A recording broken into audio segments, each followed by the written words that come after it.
સેદ્રણા ગામેથી 62.42 લાખ રૂપિયાનો વિદેશી દારૂ ઝડપાયો. પાટણ એલસીબીની મોટી કાર્યવાહી.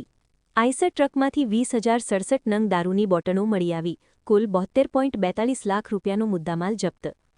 પાટણ લોકલ ક્રાઇમ બ્રાન્ચ એલસીબીની ટીમે દારૂબંધીના કાયદાના કડક અમલીકરણના ભાગરૂપે સિદ્ધપુર તાલુકાના સેદ્રાણા ગામે સફળ રેડ કરી છે. એક આઈસર ટ્રકમાંથી ભારતીય બનાવટના વિદેશી દારૂની કુલ 20,067 નંગ બોટલો અને ટીન ઝડપી પાડવામાં આવ્યા છે.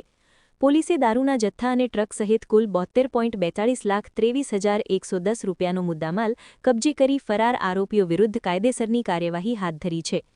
બનાસકાંઠા રેન્જ આઈજી પરીક્ષિતા રાઠોડ અને પાટણ પોલીસ અધિક્ષક વી.કે. નાઈ દ્વારા જિલ્લામાં પ્રોહિબિશનની પ્રવૃત્તિઓ નેસ્તનાબૂદ કરવાની સૂચના આપવામાં આવી હતી. આ સૂચના અન્વયે એલસીબી પીઆઈ આરજી ઉનાગરના માર્ગદર્શન હેઠળ પોલીસ ટીમ સિદ્ધપુર વિસ્તારમાં પેટ્રોલિંગમાં હતી.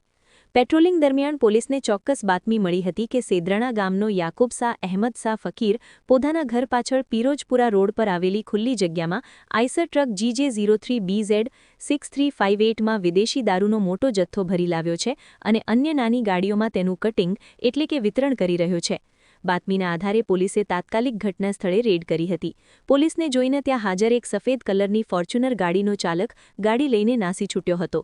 સ્થળ પર તપાસ કરતા આઈસર ટ્રકમાંથી અલગ અલગ બ્રાન્ડની વિદેશી દારૂની બોટલો અને બિયરના ટીન મળી આવ્યા હતા. જપ્ત કરાયેલ મુદ્દામાલમાં દારૂ બિયરનો જથ્થો 20,067 નંગ કિંમત ₹62.42 લાખ 23,110, આઈસર ટ્રક 01 નંગ કિંમત ₹10 લાખ. કુલ મુદ્દામાલ ₹72.42 લાખ 23,110 જપ્ત કરવામાં આવ્યો હતો. આ મામલે પોલીસે નીચે મુજબના શખ્સો વિરુદ્ધ સિદ્ધપુર પોલીસ સ્ટેશનમાં ગુનો દાખલ કર્યો છે. ટ્રક ચાલક યાકુબ શાહ અહેમદ શાહ ફકીર, ફોર્ચ્યુનર ગાડીનો ચાલક, દારૂનો જથ્થો મોકલનાર અને મંગાવનાર અન્ય ઇસમો.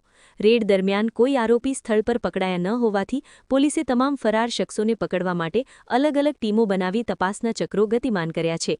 રિપોર્ટ ઇકબાલ શાહ, આજ કા ભારત ન્યૂઝ, પાટણ. અમારી ચેનલને લાઇક, શેર અને સબસ્ક્રાઇબ